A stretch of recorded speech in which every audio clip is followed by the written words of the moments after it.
Vale, pues si hay algún problema de sonido, me lo comunican por el grupo de WhatsApp que tenemos y yo lo corrijo.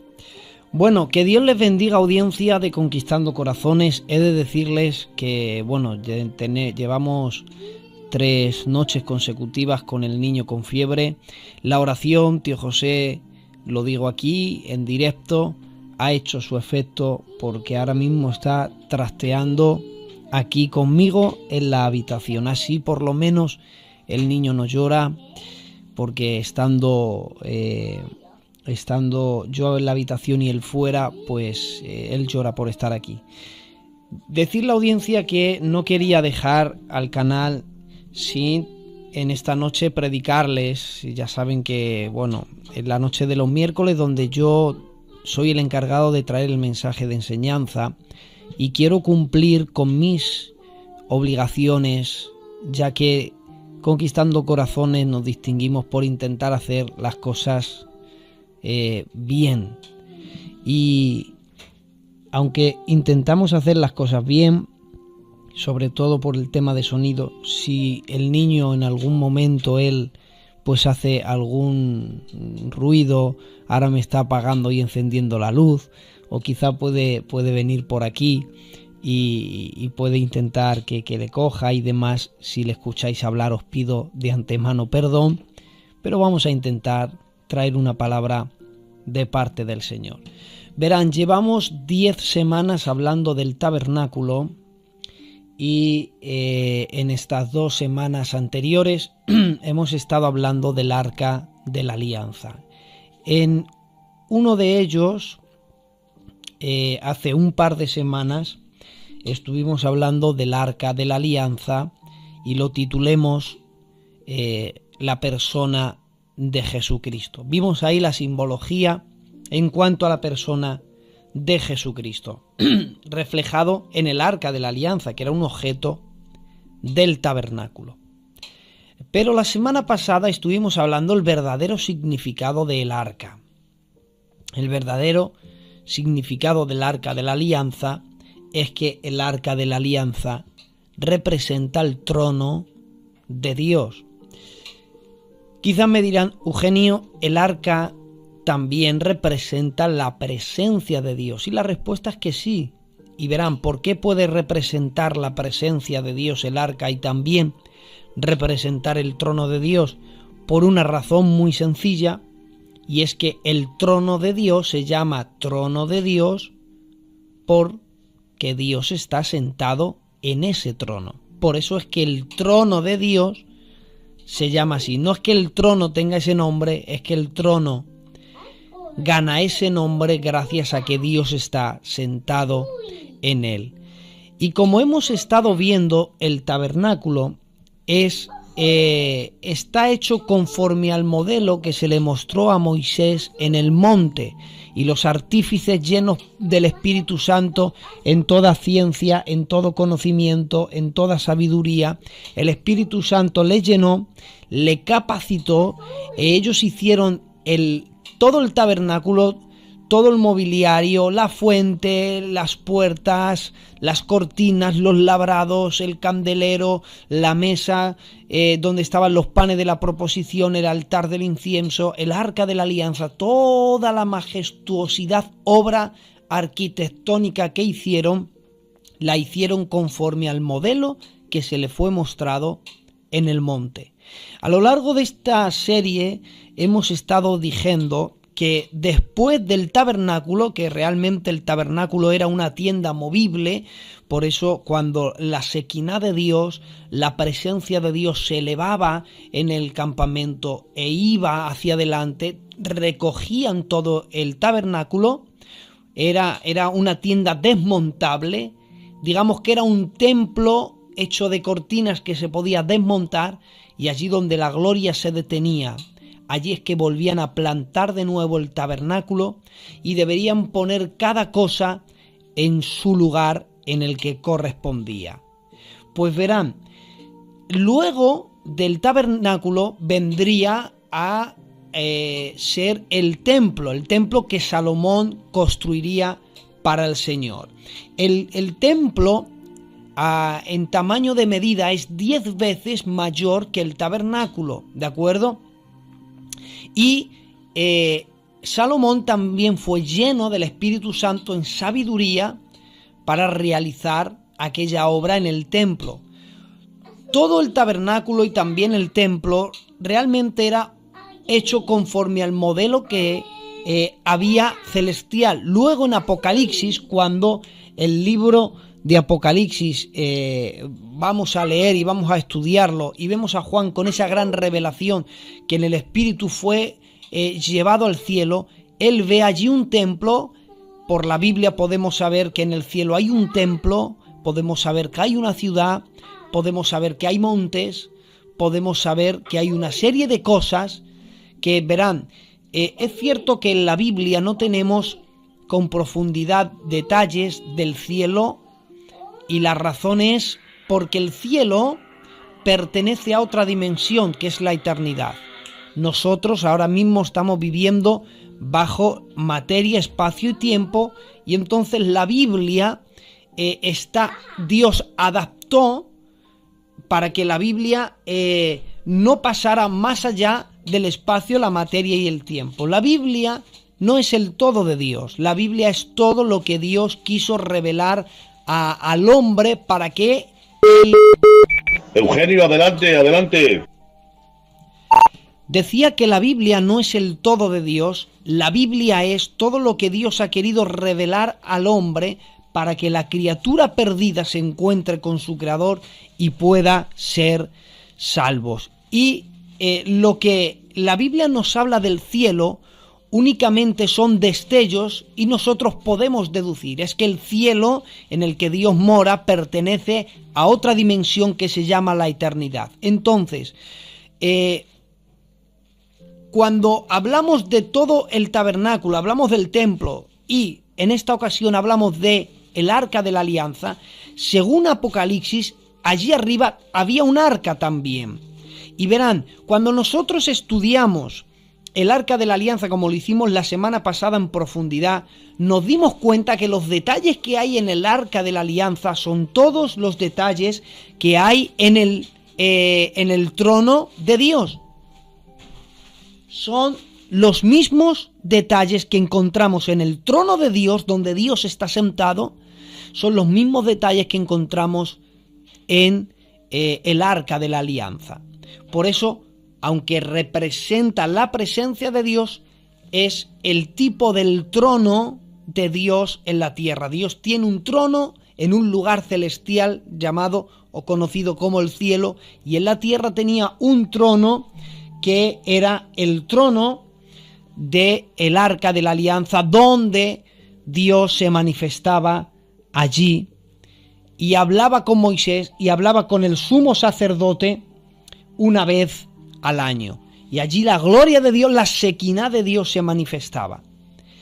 Y el arca de la alianza, estuvimos hablando que era un objeto muy sagrado.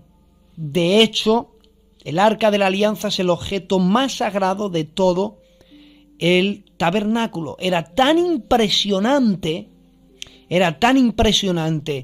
el arca de la alianza, que no podían acercarse cualquiera. Una vez al año el sumo sacerdote, y verán, cuando entraba a ministrar una vez al año el día de la expiación, también conocido en el hebreo como el día del Yom Kippur, tenía que entrar con una cuerda atada al tobillo, y tenían que moverse mientras ministraban para que así las campanillas que había al borde de las vestiduras sonaran. El pueblo afuera en silencio.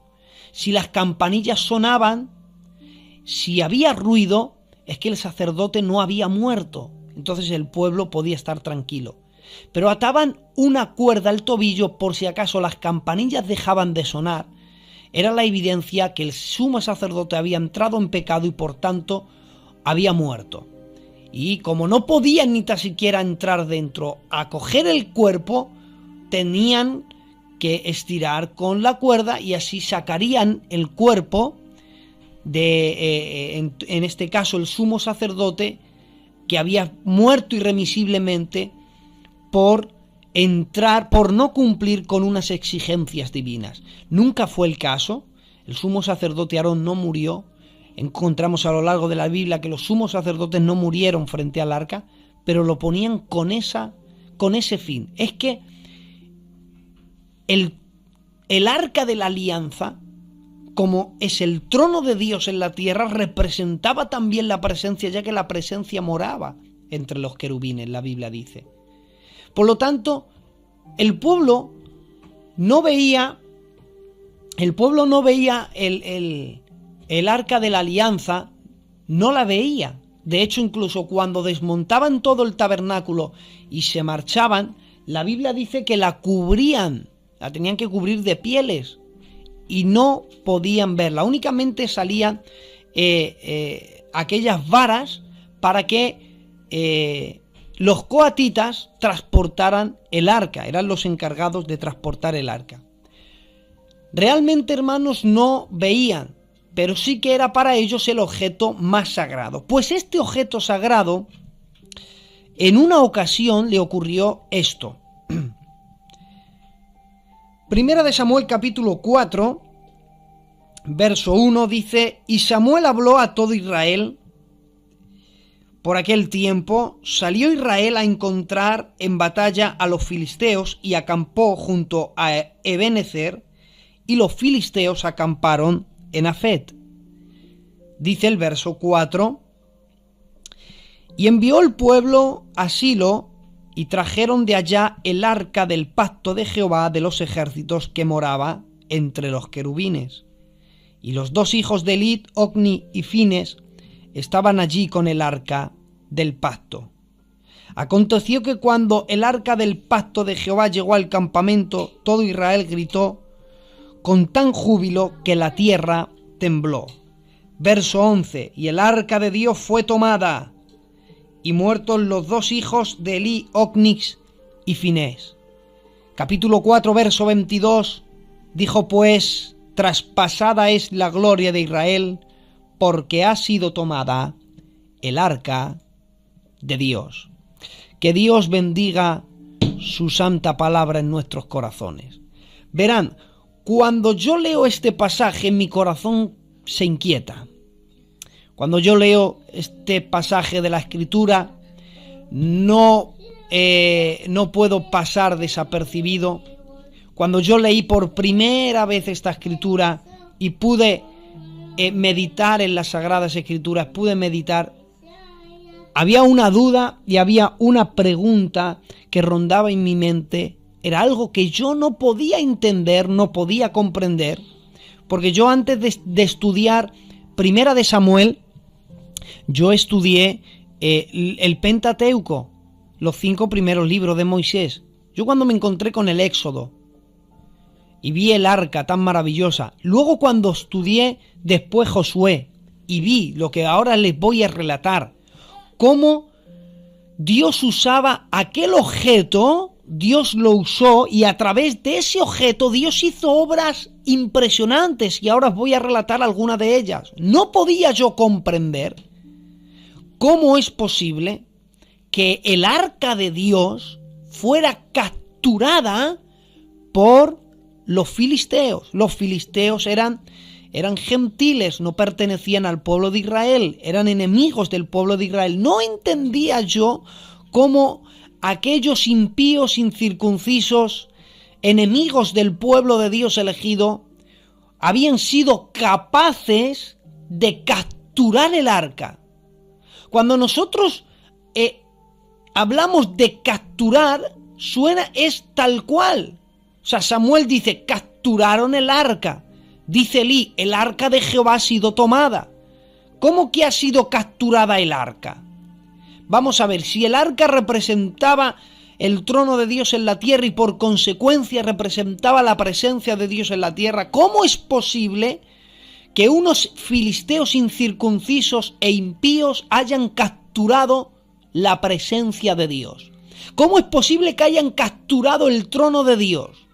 ¿Cómo es posible, interpretando la palabra, cómo es posible que se pueda robar a Dios? No lo podía entender. ¿Cómo es posible que todos los que se acercaban al arca, el sumo sacerdote tenía unas reglas específicas? No tenían que sobrepasarlas. No podía cualquiera tocar el arca, no podían. La semana que viene veremos. Cuando el arca regresa a casa, veremos las cosas que sucedían. Aquellos que se acercaban al arca sin ningún miramiento, no se podían acercar al arca. ¿Cómo es posible que unos incircuncisos, impíos, filisteos tocaran el arca y no les pasara nada? Si únicamente los coatitas portaban el arca en sus hombros, ¿cómo es posible que otra tribu, que otra nación, enemigas del pueblo de Dios elegido, pudieran robar el arca? ¿Cómo entendemos esto? Bien, para entender esto tenemos que viajar al pasado. Y primeramente ver cuando por primera vez el pueblo ve en acción el arca de la alianza. Es el objeto que Dios usaría para hacer obras maravillosas. Dios usó como un canal para él obrar el arca de la alianza, ¿de acuerdo? Cuando el pueblo de Israel, que siempre la había visto cubierta, la contempló por primera vez, oigan, ocurrió algo maravilloso. Durante los 5 primeros libros de Moisés, el arca de Dios siempre había estado tapada. El sumo sacerdote únicamente la había visto una vez al año. Pero cuando ellos llegan ante la tierra prometida, entonces ocurre algo, y es que el pueblo por primera vez ve el arca de la alianza. ¿Y qué sucede cuando por primera vez ve el arca de la alianza? Dice Josué, capítulo 3 y el verso 10. Dice, así añadió Josué y dijo, en esto conoceréis que el Dios viviente está en medio de vosotros. Y habla que echará de delante de ellos a todos los enemigos. Dice, he aquí el arca del pacto del Señor de toda la tierra pasará delante de vosotros en medio del Jordán. Y ahora dice, tomad pues 12 hombres de la tribu de Israel, uno de cada tribu. Y cuando la planta de los pies de los sacerdotes que lleven el arca de Jehová de toda la tierra asistan las aguas del Jordán, las aguas del Jordán se dividirán, porque las aguas que vienen de arriba se detendrán en un montón. Dios le había dicho a Josué, voy a hacer algo maravilloso en presencia de todo mi pueblo, y lo que yo voy a usar como canal para hacer esa maravilla va a ser el arca. Y entonces los sacerdotes tomaron el arca, coatitas, en sus hombros. Por primera vez el arca, contemplan todos los israelitas, contemplan el arca, y cuando la planta del pie de los sacerdotes tocan el Jordán, Dios usa como un instrumento para hacer una obra extraordinaria, y es que delante del arca de la alianza las aguas del Jordán comienzan a dividirse. Es que está pasando el mismo Dios en su trono. Ahí los sacerdotes, que eran 4, era la representación de los 4 querubines que portan el trono de Dios en el libro de Ezequiel capítulo 1, como lo vimos la semana pasada. Y es que las aguas contemplaron la majestuosidad de Dios en el arca, y entonces se tuvieron que detener. La misma creación comenzó la gravedad a hacer un efecto rebote, y es que dejó de funcionar porque las aguas comenzaron a detenerse, y entonces se hicieron un muro. Entonces la gravedad que operaba ahí se tuvo que detener porque el agua volvía atrás, no podía, hizo un curso, la corriente de agua, fue algo extraordinario, y es que Dios estaba pasando por allí, que usó de canal para hacer esa maravilla, el arca de la alianza. Pero hizo otra obra maravillosa, y es que cuando estaban en la tierra prometida, el enemigo más poderoso estaba dentro de una de las ciudades más fortificadas, Jericó.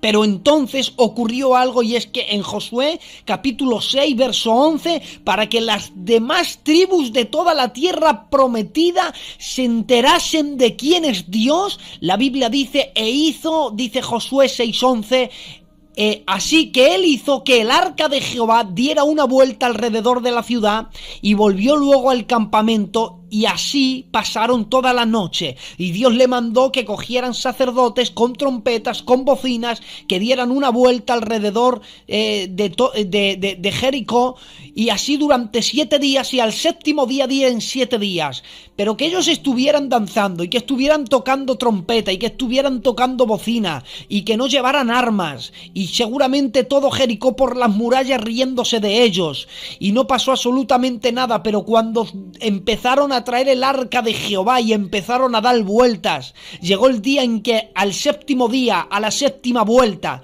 y es perfección absoluta en la obra de Dios, es que los muros de Jericó cayeron delante del pueblo de Israel. Todo la tierra prometida y todos sus alrededores, con todos los ejércitos enemigos que había alrededor, se enteraron de que el Dios de Israel había hecho obras prodigiosas. Se enteraron todos los enemigos, que es que el pueblo de Israel tenía en sí un objeto que no sabían lo que tenía, algunos no sabrían ni qué era, pero que sí tenía como unos poderes especiales.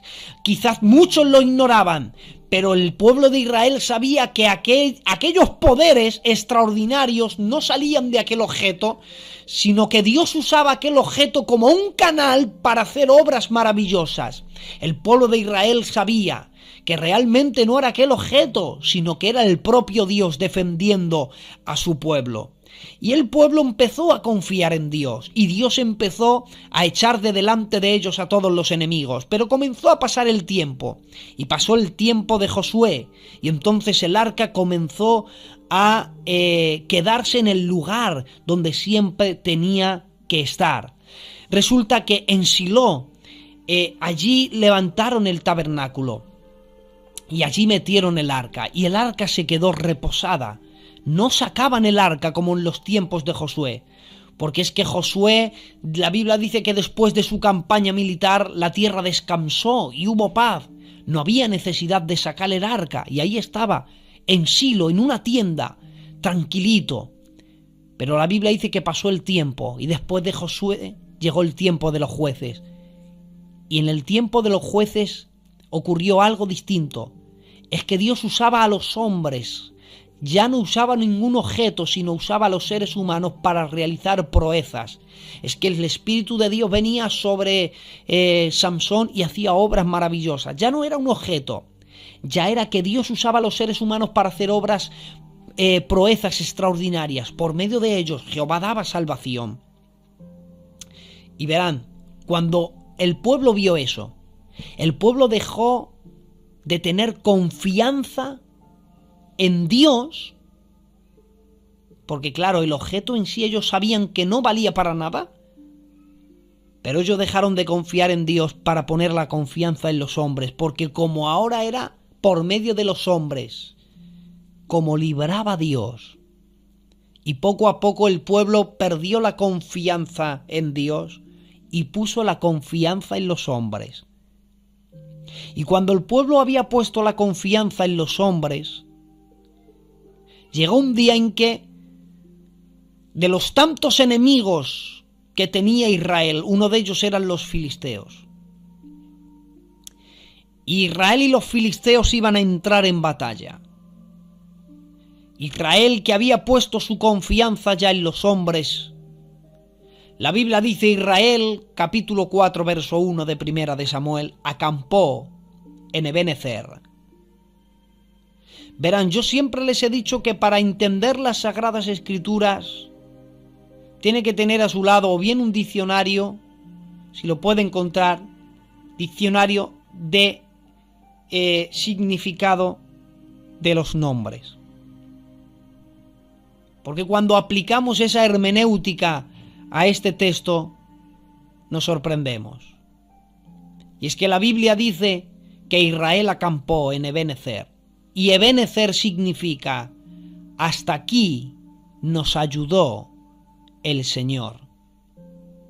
Y cuando la Biblia habla de que hasta aquí nos ayudó el Señor, el contexto de este pasaje no es que Dios dejara de ayudarles porque Él quiso dejar de ayudarles sin que Israel hiciese nada. es que hasta aquí los ayudó el Señor porque Israel decidió rechazar la ayuda del Señor.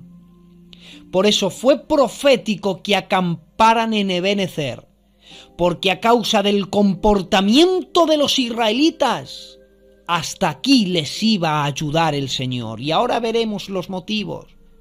Y ellos acampan en Ebenezer y creen que sin la ayuda del Señor ellos pueden tener éxito. Han estado mucho tiempo confiando en los hombres y piensan que una vez más los hombres les van a librar. Y entonces los hombres entran en batalla contra los filisteos.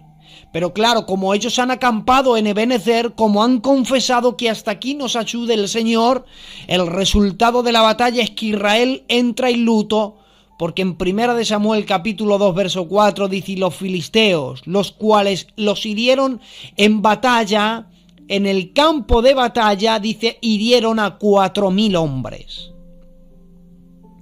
Y es que el resultado de que Dios deje de ayudarte será derrota y más derrota. Y verán, miren la reacción de los israelitas. Cuando ellos han entrado en batalla, porque confiaban en la fuerza de los hombres, es que llevaban en tiempos de los jueces los hombres librándoles de todas. Y claro, cuando los hombres ya no hicieron proezas, entonces ellos pensaron y dijeron: ¿qué hacemos? Ya los hombres no hacen proezas. Se acordaron que había algo que sí que las hacía.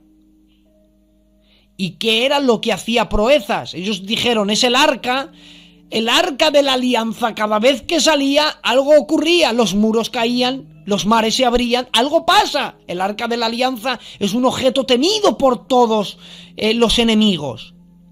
Y entonces ellos ya cambiaron el concepto, y no era Dios el que usaba a los hombres para hacer proezas, no era Dios el que usaba el arca de la alianza para hacer proezas, sino que eran los hombres los que hacían proezas, y si ellos fallaban, pues tenían un objeto que las hacía, y era el arca.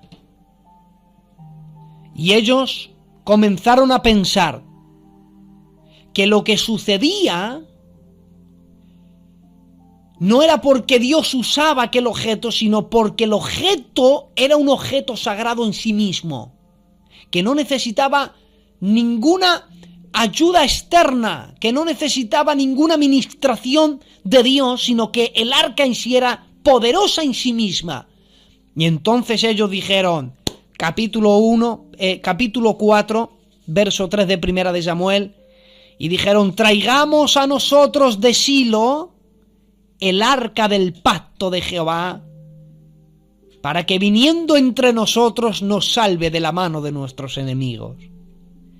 Y en la tierra de Silo estaba el tabernáculo, y allí estaba el arca de la alianza, que hasta entonces, todo el tiempo de los jueces, nadie se había acordado de ella.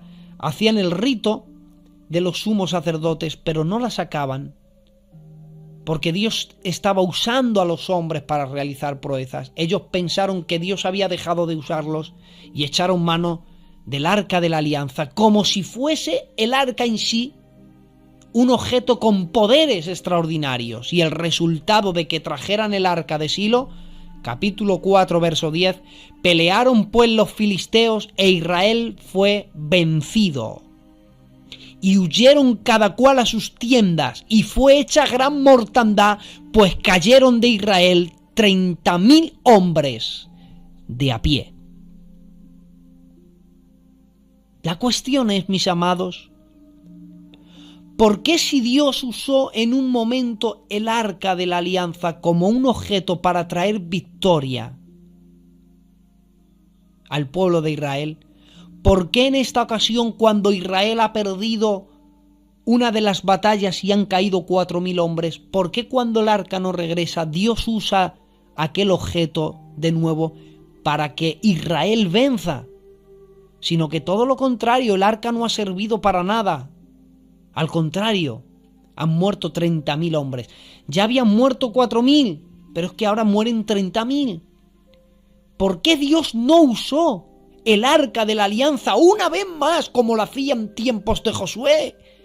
¿Por qué no Dios la usó como un canal para hacer una proeza extraordinaria e Israel salga vencido? Y salga como un victorioso. Y salga como un campeón. Sin embargo, salió derrotado. ¿Por qué? Por dos razones importantes. Número uno, por los hijos de Elí. Primera de Samuel, capítulo 2 y el verso 12. La Biblia dice: los hijos de Elí eran hombres impíos y no tenían conocimiento de Jehová. Verso 17, era pues muy grande delante de Jehová, y ya le dice, el pecado de los jóvenes, porque los hombres menospreciaban las ofrendas de Jehová. Y capítulo 4, verso 6 dice: Ogni y Fines, que eran los hijos de Eli, estaban allí, atención, junto al arca de Jehová.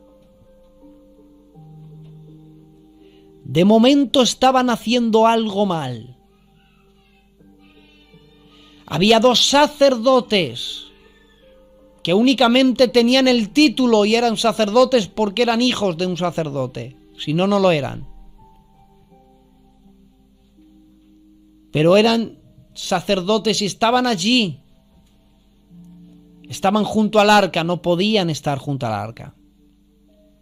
Únicamente podía estar el sumo sacerdote una vez al año. ¿Qué hacían aquellos dos individuos delante de algo tan sagrado para Dios? Y si bueno, fueran santos, pero es que la Biblia dice que el pecado de estos jóvenes era un pecado grande. Es que menospreciaban las ofrendas de Jehová. Es que para colmo no tenían conocimiento. Es que no tenían respeto ni temor de lo sagrado. Es que convirtieron lo sagrado en algo común. Y es que, mis amados, cuando convertimos lo sagrado en algo común, tenemos un problema muy grande con Dios. Cuando intentas tratar la santidad, que es algo sagrado, como algo común, tenemos un problema serio con Dios. Cuando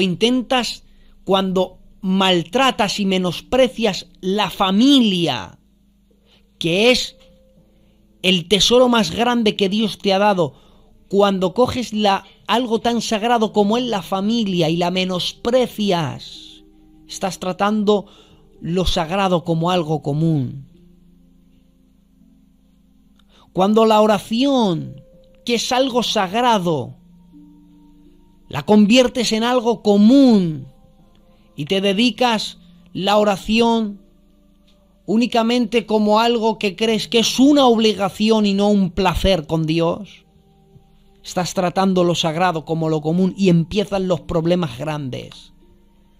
Israel había cometido el error de permitir que esos jóvenes pecadores, irrespetuosos, estuvieran delante del arca de Dios, que no respetaran lo sagrado. Pero es que número dos, es que el pueblo entero, si los sacerdotes se habían corrompido, es que el pueblo entero se había corrompido con ellos. Ya que primera de Samuel capítulo 4, verso 4 y 5 que hemos leído, cuando ellos dijeron: traigamos a nosotros de Silo el arca. Fíjate, ¿para qué? Dice: aconteció que cuando el arca de Jehová, el verso 4 dice: para que viniendo entre nosotros, atención, nos salve. A mí me encanta leer la Biblia despacio. Para que viniendo el arca nos salve. Ah, que ahora quien nos salva es el arca. Ya no es Dios. ¿Te das cuenta? En el error que cayó el pueblo. ¿En qué error cayó el pueblo? El pueblo cayó en el pecado de la idolatría. Idolatraron el arca de la alianza. Y la idolatraron de la misma manera que idolatraron la serpiente que Dios levantó en el desierto. Dios hace las cosas como quiere, cuando quiere y como quiere. Y hubo un momento en el que serpientes venenosas picaron al pueblo de Israel, y para que haya una curación, Dios dijo a Moisés que levantara una serpiente de bronce en el desierto, y que todo el que le hubiera picado una serpiente miraba a esa serpiente de bronce, eran sanados. Y cogieron y la guardaron y convirtieron aquella serpiente de bronce en un ídolo. Ahora, esto tiene un porqué. Si quieren, en otro momento lo explicamos. Pero esto tiene que ver con algo que ocurrió profético. Porque de la misma manera que la serpiente fue levantada en el desierto, así es necesario que el Hijo del Hombre sea levantado, y todo el que le mire a él será salvo. Y es que cuando mirábamos a Cristo en la cruz del Calvario, el que no conoció pecado por nosotros lo hizo pecado. Y tiene que ver esa serpiente con traer el antídoto al veneno de serpiente. Esto ya ocurrió con Moisés cuando Moisés tira la vara y se convierte en serpiente, y dice: los encantadores de Faraón hicieron lo mismo. La Biblia dice que la serpiente de Moisés devoró a las otras serpientes. Tiene que ver con eso, profético todo, con lo que ocurrió en la cruz del Calvario. Y de la misma manera que habían hecho con aquella serpiente de bronce, habían hecho con el arca de la alianza, la habían convertido en un objeto sagrado, y ya el pueblo se había idolatrado, eran idólatras. Ya no es Dios quien nos salva, ya es el arca, que nos salve el arca. Y cuando, hermanos, y voy a ir ya terminando, cuando ven el arca de Jehová, la Biblia dice: cuando vieron el arca, otro error. Aconteció que cuando el arca de Jehová llegó al campamento, todo Israel gritó con gran júbilo. Otro error. Sacaron el arca en medio de todo el pueblo cuando ellos lo quisieron. Ya no era Dios el que se lo había pedido como antes. Ahora ellos decidían cuándo es que el arca tenía que salir. O sea, ellos querían... Mira, en tiempos de Josué eso funcionó porque Dios decía: coge el arca, y Dios la usaba. Y ahora ellos dijeron: ahora la vamos a sacar. Entonces, si nosotros sacamos el arca, de alguna manera obligamos a Dios a que haga lo mismo. Y es que, oigan, ¿en qué error cayó también Israel? En querer manejar a Dios a su antojo. Querían usar a Dios como una varita mágica. Cayeron en el mismo error que Herodes. ¿Recuerdan cuando, después de que Jesús estuviera delante de Pilatos, Pilatos le envía a Herodes? Herodes dice que se alegró mucho de ver a Jesús. Se alegró un montón de verle. Y dice la Biblia que se alegró porque es que llevaba mucho tiempo buscándole. Esto es maravilloso, hermano. Un gobernante buscando un carpintero. Ay, padres, esto no hay quien lo aguante, hermanos. Y le estaba buscando, dice, llevaba mucho tiempo buscándole. Herodes Antipas no le encontraba, era un gobernante y no podía encontrarlo. Jesús no era alguien popular en el sentido que quería ser visto. Si un gobernante mandaría emisarios y no lo encontraban, hermanos, y vemos a un gobernante buscando a un carpintero de Galilea.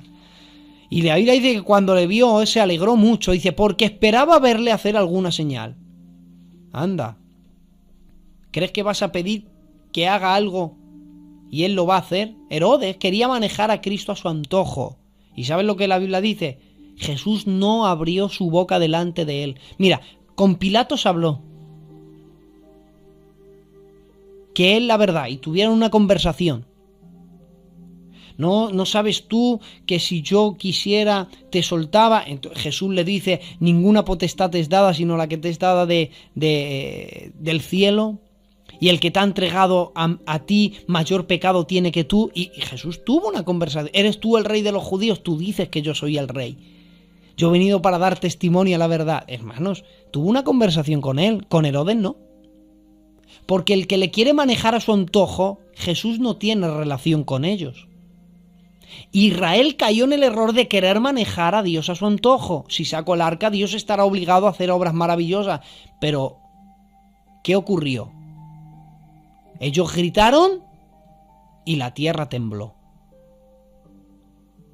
Y entonces aquí, los enemigos temblaron también de miedo, cuando sintieron que la tierra tembló. Y claro, aquí es cuando ahora alguien, ya he cerrado mi Biblia, me puede decir, vamos a ver, Eugenio, si Dios no estaba de acuerdo con todo lo que Israel hizo, ¿por qué la tierra tembló? O sea, cuando vieron el arca, el pueblo grita y Dios hace que la tierra tiemble y ellos siguen gozando. O sea, el que la tierra temblara y que los enemigos incluso se asustaran, ¿era una prueba de que Dios estaba con ellos? La respuesta es que no. Bueno, pues con esta regla de 3, ¿por qué tiembla la tierra? ¿Sabes por qué tembló la tierra cuando ellos gritaron? No fue porque Dios se alegrara. He aquí el motivo de por qué el arca fue capturada. Y ahora voy a interpretar esa palabra. ¿Saben cuál fue la prueba? Miren, cuando los investigadores, los criminólogos investigan un crimen, ellos empiezan a escarbar y a descubrir, y cuando ven el origen de algo lo llaman el motivo desencadenante. ¿Por qué razón la tierra tembló? Dice Salmo capítulo 104, verso 32, Él mira a la tierra y ella tiembla, y los montes echan humo. Dice Salmo 114, verso 7, a la presencia de Jehová la tierra tiembla, a la presencia del Dios de Jacob. Eugenio, ¿por qué tierra la tiembla? Número 1, porque Dios ha mirado a Ebenezer, donde ellos están acampando. Porque la tierra está temblando, porque de momento los ojos del Eterno están dirigiendo la mirada a lo que aquellos idólatras israelitas están realizando, y al percibir la tierra los ojos del Creador comienzan a temblar. Pero ¿por qué más la tierra tiembla? Y es que la Biblia dice en Jueces capítulo 5 verso 4, cuando saliste de Seir, oh Jehová, cuando te marchaste de los campos de Edom, la tierra tembló. ¿Por qué otro motivo la tierra tiembla, Eugenio? Número 1, la tierra tiembla cuando Dios la mira. Pero número 2, la tierra tiembla cuando Dios se marcha de un lugar. Y es que escuchen, aquí estaban pasando ambas cosas. Es que Dios los había mirado, pero a la vez que los miraba, Dios se estaba alejando de ellos. Y cuando Dios mira la tierra y se aleja de ella, la tierra comienza a temblar. Y es que Jeremías capítulo 10 verso 10 dice, mas Jehová es el Dios verdadero, Él es el Dios vivo y Rey eterno, y dice, a su ira la tierra tiembla. ¿Por qué otro motivo la tierra tiembla, Eugenio? También por la ira de Jehová. Dice, no puede sufrir su indignación, también porque Dios se indigna. Hay 4 motivos por las cuales la tierra tiembla, y es que número 1 es que Dios se marche de la tierra mientras la contempla, y mientras Dios entra en ira, y a causa de su indignación la tierra comienza a temblar, no lo soporta, y es por esa razón es que la tierra tiembla, porque Dios estaba marchando de su pueblo, Dios los estaba dejando, y mientras Dios se alejaba, Dios contemplaba la idolatría de ellos, y al contemplar Dios la idolatría de su pueblo, Dios se indignó en gran manera y se llenó de ira. Por eso la tierra tembló. No, la tierra no tembló de gozo, la tierra tembló de temor al sentir que Dios se iba de la tierra de Israel. Por eso es que los incircuncisos filisteos no robaron el arca. Es que Dios abandonó el arca. Y ya el arca no era un objeto sagrado en sí, es que Dios los abandonó. En pocas palabras, nadie robó a Dios. Dios abandonó a su pueblo, que son cosas diferentes. Y Dios permitió en su santa sabiduría y en su eternidad soberana que unos incircuncisos tocaran el arca y lo alejaran de la tierra de Israel, no porque a Dios lo robaron, es que Dios se había alejado de ellos. A Dios nadie lo roba. Pero Dios se alejó, y la prueba de que se alejó es que la tierra tembló. Y la tierra tiembla cuando Dios se aleja. La tierra tiembla cuando Dios la mira. La tierra tiembla cuando Dios la abandona. La tierra tiembla cuando Dios entra en ira. La tierra tiembla cuando Dios entra en indignación. Y todo eso jugaba en contra del pueblo de Israel. Por eso es que en Salmo capítulo 78, y esto es el cierre del mensaje, verso 58, dice: lo oyó Dios.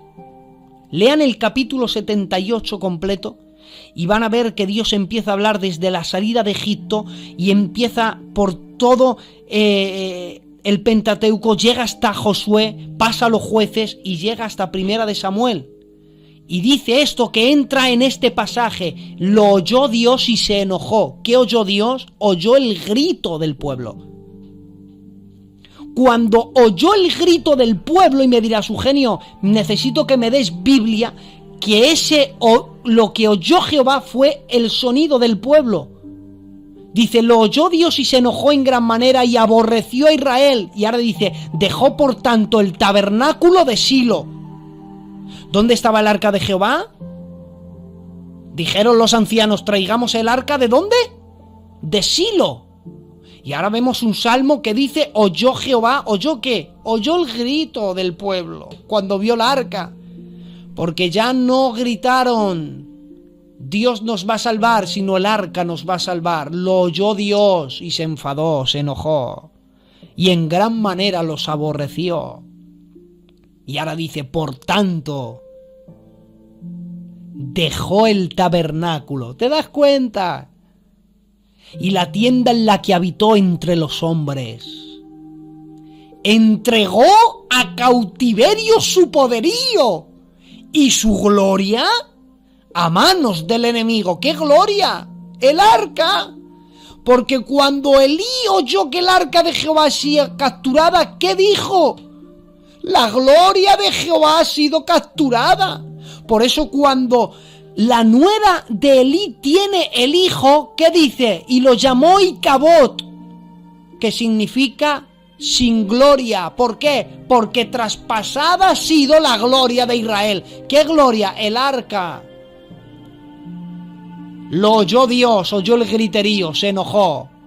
En gran manera los aborreció y los abandonó. El arca sí que era poderosa, pero era gracias a que el Eterno la usaba como un canal para hacer proezas. No es que el arca tuviera poderes extraordinarios, es que el Eterno la manejaba como un utensilio, mis amados. Y Dios los abandonó. Por eso es que aquellos filisteos capturaron el arca. Pero oigan, se lamentarían en gran manera el haber puesto sus manos sucias en un objeto tan sagrado para Dios. Porque lo que ocurrió fue la aventura del regreso del arca a casa. Fue un regreso impresionante. ¿Quieren saber qué maravillosidad de Dios, demostrando que Él no necesita a nadie para defenderse? ¿Quieren ver el regreso del arca a casa? Oigan, hoy hemos visto cómo el arca se ha ido de casa. ¿Quieren ver cómo regresa a casa? Les invito el próximo miércoles en A Solas, en Mi Queriz, a descubrir las maravillosas proezas que hizo Dios con el Arca de la Alianza, con el subtítulo, y acabando esta serie de mensajes: el Arca de la Alianza de regreso a casa. Que Dios les bendiga, familia de Conquistando Corazones. Tío José, la oración no ha sido en vano. El niño súper tranquilico está. No ha dado un grito, no me ha molestado. Ha estado aquí un ratico conmigo y con las mismas ha abierto la puerta, me ha apagado la luz y se ha marchado. Y ahí está tranquilo, no ha habido ningún problema. Dios una vez más nos ha sorprendido. Gracias, familia de Conquistando Corazones. Este servidor les espera la semana que viene. Adelante, moderadores.